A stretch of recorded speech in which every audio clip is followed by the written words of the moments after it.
Von Miller, washed up? Well, apparently not, as he's won the AFC Defensive Player of the Month, not to mention our biggest questions for the Broncos heading into their matchup against the Baltimore Ravens, and why Tim Patrick is proving that the Denver Broncos need to extend him immediately. We break all that action down on today's brand new episode, Locked On Broncos. You are Locked On Broncos, your daily Denver Broncos podcast. Part of the Locked On Podcast Network. Your team every day. What's up, Broncos country? Welcome back into a brand new episode of the show, Locked On Broncos, your daily Denver Broncos podcast here on the Locked On NFL Network, your team every day from the South Stands to the end zone. I'm your host, as always, Cody Roark, joined alongside by co-host Sayre, Bedinger. Both of us, we cover the Denver Broncos for the Locked On NFL Network and 9 News. Make sure you get Locked On Broncos free and available everywhere you get your podcast and here on YouTube. So hit that subscribe button if you have not done so already. And just want to give a massive shout out to Broncos country. Thank you so much for making Locked On Broncos your first listen of the day every day. But Sayre, my friend, great to see you. We have a lot to talk about here today. Some accolades for one of the Broncos' more veteran players, not to mention some of the biggest questions I think we have for the Broncos heading into Sunday's matchup against the Ravens. But my friend, let's break down all the action here today. Great to see you, Cody. It's crazy. It's already week 4 of the NFL season. I'm excited for this Ravens game, and it'll be fun to see what happens, and hopefully we get some big performances from the guys that we're going to talk about here on the show today. And one of the guys that's certainly a favorite in Broncos country and has been for a really long time, picking up some hardware. It's wild that you say that we're already here at week 4, because it feels like when the season's over, it takes forever for the NFL season to get here. But once it's here, it goes by so quickly. And I tell you what, man, and there's no other person I'd rather break down all the action with. But Sayre, let's get into the news. Obviously, Von Miller taking home AFC Defensive Player of the Month honors for the NFL. 4.5 sacks through 3 games, 6 tackles for a loss behind the line of scrimmage, which leads the NFL right now amongst all defensive players. I feel like coming into this season, we heard so many people on Twitter say Von Miller is washed up, and so far we have not seen that. We have seen vintage Von Miller so far through 3 weeks of action, and what a big challenge for him this weekend against Lamar Jackson and the Ravens. But man, Von Miller washed? Come on, man. It's crazy. It's crazy. I've tried on Twitter to kind of preach at people about this, but Von Miller to me is one of those people who's kind of those like transcendental athletes. I don't know if that necessarily makes sense the way that I say that, but like the thing that I mean, Cody, by that, and you get it, but I mean, the thing that I mean by that is like there's different athletes out there who just, it seems like Father Time doesn't affect them like he does everybody else, right? So, of course, Tom Brady is the most extreme example of that. You got guys in the NBA like LeBron James. And then, of course, in the NFL, there's different players like that. I think everybody would agree a player like Calvin Johnson probably could have played for another 9 years. He only played 9 years, had a Hall of Fame career, but just one of those rare types of athletes. And that's what I view Von Miller as. He's a rare type of athlete that he's proven that he can come back from some bad injuries. He's proven that his athleticism doesn't change. His body composition keeps getting better and better. He's strong. He's powerful. He wins in too many different ways to really kind of fall off that, the proverbial fall off a cliff type of thing, or being washed up. Everybody just assumes that after 30, you become washed up in the NFL, but Von Miller is certainly proving that is clearly not the case, especially coming off of injury, which is awesome to see. You know what's funny is that a lot of people that say that Von Miller, once he hits his 30s, oh, he's washed. You know who's saying that? People who are in their 30s and are probably washed themselves, like as athletes. It's always funny to be able to see that. But, look, we talk about guys like Kareem Jackson, who's in his 30s, that doesn't play like it. That's where Von Miller is at right now. Going back and watching that Jets game, and you saw it as well in the All-22, he literally faced 2 tight end sets and a tackle. And then there were times they really tried to bring Michael Carter to chip him, not to mention with the tackle, and he just bowled him over. Von was unstoppable against the New York Jets. And when they tried to run it his way, he stopped it. There was a toss play to the defensive left side, to Von Miller's side. He shot inside the tight end so quickly out of a 2 tight end set, and it forced the running back to have to jump cut back inside where Justin Simmons and company, they came in and made the play. Von is not just playing well as an individual, but his play alone is amplified nullifying the opportunities for the Broncos defense in general. That right there says everything. And how many times have we seen him held and not called so far this year? It's like a recurring story that we continuously see here with Broncos pass rushers. I don't know if it's a respect thing, but man, I tell you what, Von looks so damn unreal on tape. And if anybody doesn't believe that, all you have to do is pull up the tape, watch for yourself. Just watch 58 every time on the All 22, and you're going to be like, you know what? This guy is back, and he's back in a big way. AFC Defensive Player of the Month honors, man. It couldn't go to a more deserving player than Von Miller. But Broncos country, coming up here in just a moment, both Sayre and myself, we're going to present to you the biggest questions that we have for the Broncos ahead of Sunday's matchup against the Baltimore Ravens, coming up here in just a moment. But before we do that, let me tell you about the sponsor of today's episode of the show. It's our good friends over there at Get Upside, and you'll never have to pay full price at the gas pump ever again with the Get Upside app, which is a free app available in the Google Play or your favorite app stores. And what you can do is you can use promo code Touchdown today to get an additional 25 cents cash back per gallon when you fill up. That's 50 cents per gallon cash back on your first fill up today when you use promo code Touchdown when you sign up with the Get Upside app. You'll never have to pay full price at the gas pump again, ladies and gentlemen. And listeners of Locked On Broncos are taking advantage of that every single day. I know I have since I've started using the Get Upside app because I travel a lot for my work on the day-to-day, going to different events. And sometimes if you drive a lot or if you drive more than me, you can make up to $200 to $300 more in cash back per month using the Get Upside app, especially with gas prices being so high. It helps offset that balance that you feel right there. So download the Get Upside app for free today in your favorite app store. Once again, use promo code Touchdown when you sign up, and you can get up to 50 cents per gallon cash back on your first tank fill up today. And it's easy to cash out. You can cash out with your bank account, PayPal, or Amazon or other gift cards. It is easy, and the Get Upside app makes your life traveling a lot easier. All right, Sayre, the biggest questions that we have for the Denver Broncos heading into Sunday's matchup against the Baltimore Ravens, there's a lot, I feel like. And look, the narrative all week long has been, well, this is the Broncos' first real legitimate test. I wouldn't say it's the first real legitimate test. I would say it's probably an opponent that poses a greater challenge to them. I hate the fact that people are minimizing the 3-0 start. I mean, we've talked about it here ad nauseum on this podcast, but in your opinion, what is the biggest question that you have for the Broncos specifically against the Ravens this Sunday in Power Field at Mile High, 2:25 p.m. Mountain Time kickoff? It's on, baby. I'm excited. I can't wait. And it's going to be fun to see, how do they respond to a tougher opponent? I think that's a valid point that you just made, Cody, and it is getting tiring trying to defend the Broncos as an undefeated team. Personally, I mean, I could care less who they played. They're undefeated. Let's go. So at the end of the season, like I've mentioned before, it's not going to matter who they played. If they make it to the playoffs with a better record than somebody else because of these 3 games, then who cares? Who cares who it was they played? But the Baltimore Ravens, I think there's some animosity still in my heart towards this team, Cody. I want the Baltimore Ravens to feel as much pain as possible from the Mile High miracle that occurred in the 2012-2013 season in the postseason.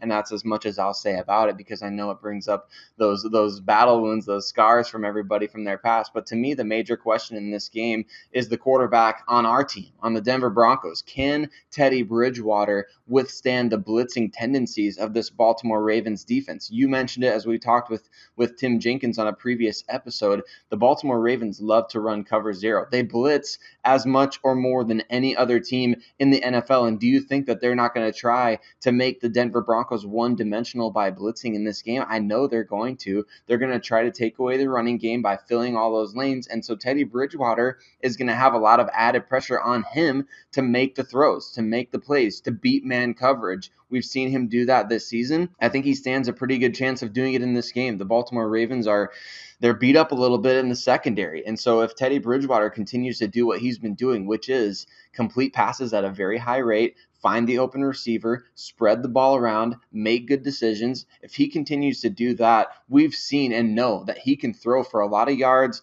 on a lot of pass attempts in a game, and he can lead this offense. It's not necessarily going to be him throwing the ball off of scramble drill every single play and racking up maybe 450 to 500 passing yards, but he could definitely rack up over 300 passing yards. We've seen Baltimore get exposed a little bit against the pass in the early goings of the season. Of course, they played some good quarterbacks too. That matters, but for me, the big question. Can Teddy Bridgewater handle the cover zero? Can he handle the blitz? And can he take advantage of the opportunities that he's given? And it'll be important for him to understand when to let go of the football, right? And, the thing about pressure, I don't think a lot of people really factor in. They're like, oh, yeah, pressure gets home. But pressure means everything in NFL. And Sayre, if we go back to the 2015 season, the no-fly zone for the Broncos, when you factor in the pass rush and also a very good secondary, what did it lead to? It led to interceptions. It led to pick sixes. It led to fumble recovery, strip sacks by the Broncos defense. And the Baltimore Ravens defense is so aggressive in nature. That's what they want to do. They want to force defensive touchdowns.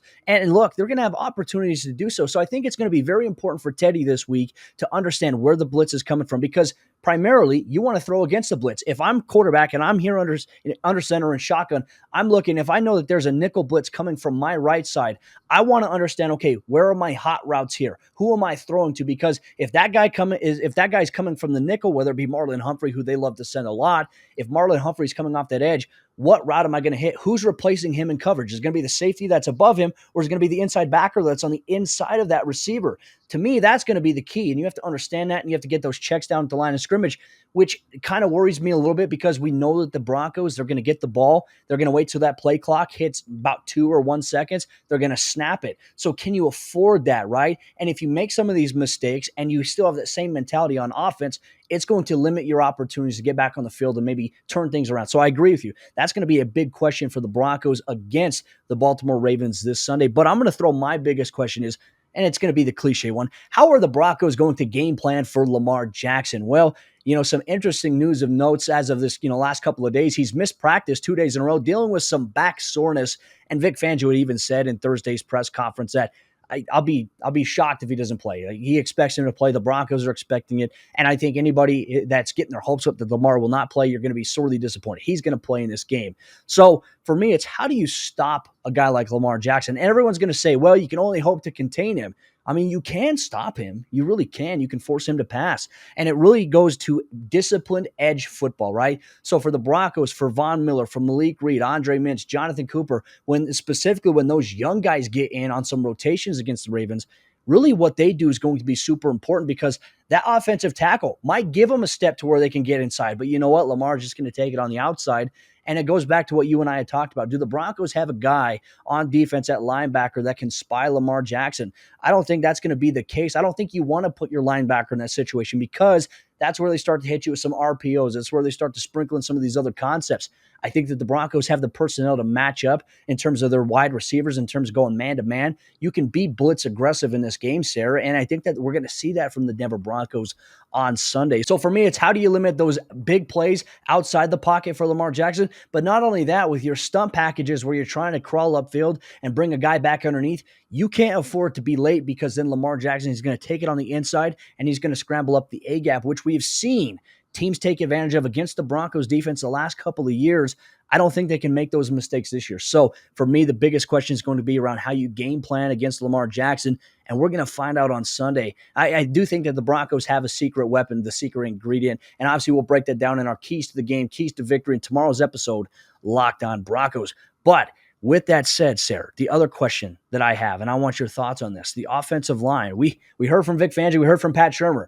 Quinn Miners did pretty well when he stepped in for Dalton Risner last week. In my opinion, look, going back and watching the film, sometimes you see a couple plays and it's like, wait, did he really?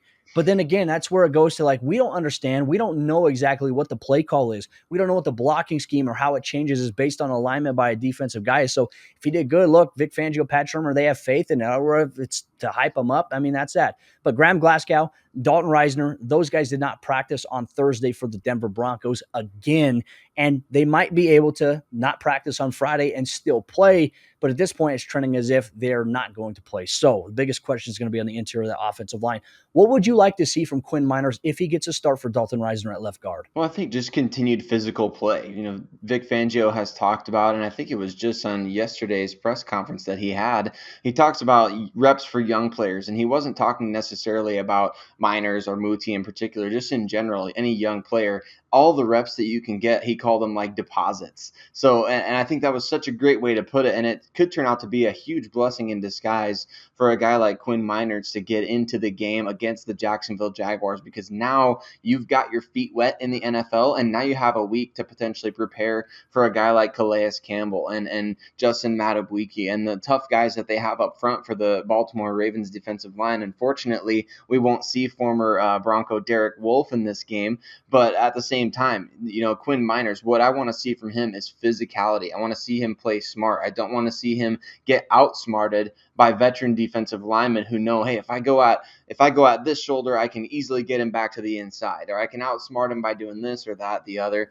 Obviously, Quinn Meinerz was out of football last year, not anything in his control, but he spent plenty of time working out. We saw those videos, right, of him out in the wilderness and things like that. So we know this guy is strong. This guy's athletic, one of the most athletic interior line prospects to come along in the last 30 plus years. So what I want to see from him in this game is a response to last week. He may have got outsmarted a couple times. This week, you can't have that. You can't have interior pressure ruining Teddy Bridgewater's game, especially as much as the Baltimore Ravens blitz anyway. You can't be getting beat by your guy. So I want to see him stay disciplined. I want to see him keep his feet. I want to see him use those strong hands and that strong punch and get out there in the running game and make some big impact blocks as a pulling guard. I think that's going to be very critical too. And I think that the drive to drive adjustments, obviously when they come out as a unit and they get all the screenshots from upstairs, I think those are going to be very critical. I think Mike Munchak, Chris Cooper, they're going to be very hands-on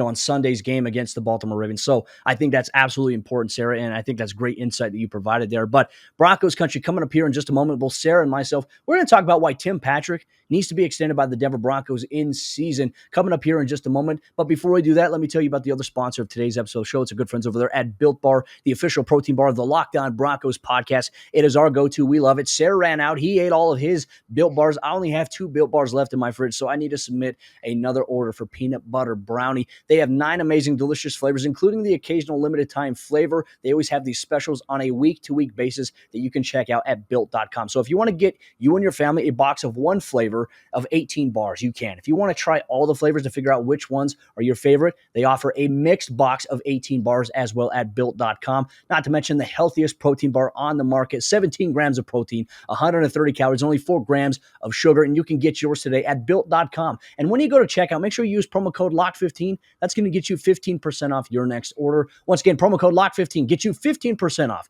your next order at Built.com. And as we jump into the fourth quarter action of today's episode, Locked On Broncos, just want to say thank you to Broncos Country for your support of the show. Just want to give a couple shout outs real quick to people who have left us 5-star reviews on Apple Podcasts. C. Keith, JMP3 Law, and P of RXP. Thank you so much for telling us why you listen to Locked On Broncos every day. If you leave us a 5-star review on Apple Podcasts and you leave your Twitter handle in review, you will be automatically entered into contest giveaways. We are close to 5K subscribers on YouTube, so that means we're going to be doing a Broncos jersey giveaway, and so that will automatically enter you there. So it also helps you expand the Locked On Broncos podcast to a wider audience, and it helps us grow the show. So thank you for your support. But Sayre, my friend, let's get into the fourth quarter action on today's episode of the show. We've talked about it. The Broncos have a couple of players they need to pay this season and off season in Von Miller, Courtland Sutton, obviously guys, but the Broncos need to pay Tim Patrick, in my opinion, and his stock has risen significantly. And all of a sudden now, he's getting national media attention, which I think is great. From an undrafted guy, he deserves it. His level of play deserves it.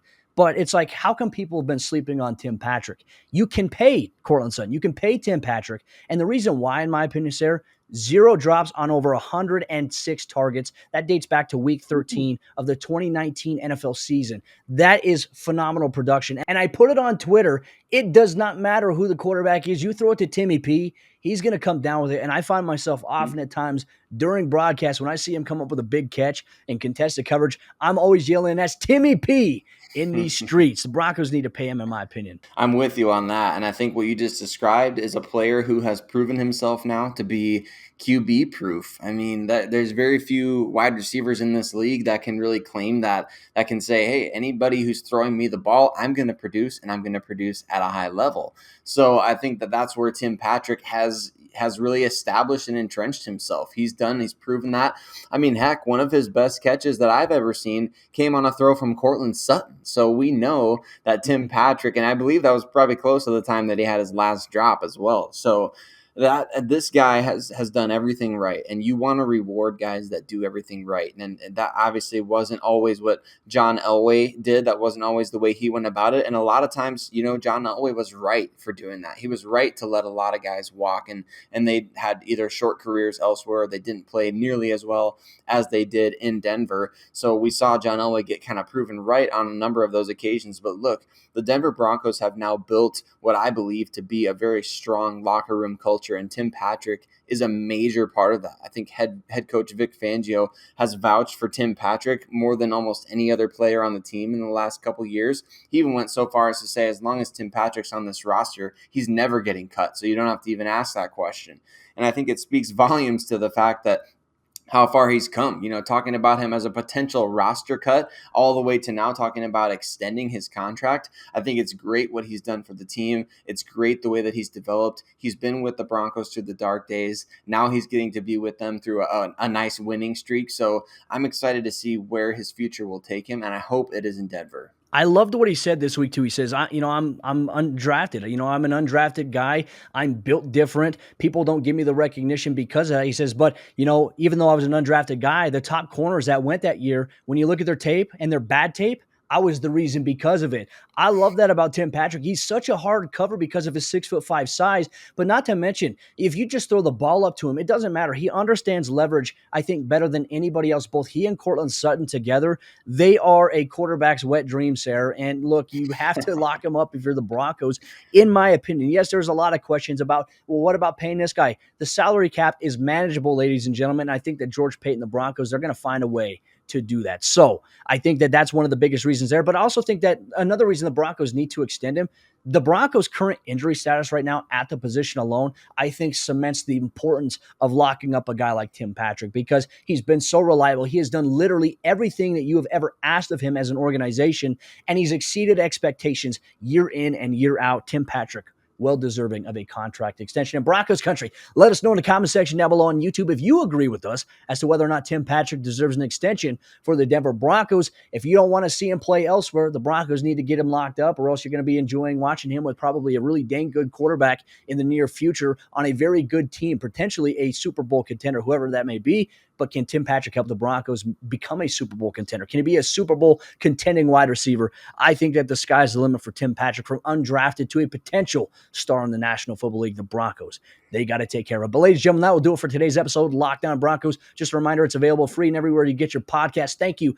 for making Locked On Broncos your first listen of the day. And for your second listen, go check out the Locked On Bets podcast hosted by Lee Sterling and your boy Q. If you want to get in on the action this weekend, you need to know who the best bet is, who to avoid, and the overall best lock pick is. They have you covered, the Locked On Bets podcast. But with that said, both Sayre and myself will be back tomorrow to go through our keys to victory and also players to watch and players who need to step up against the Baltimore Ravens. You get that all on tomorrow's episode, Locked On Broncos.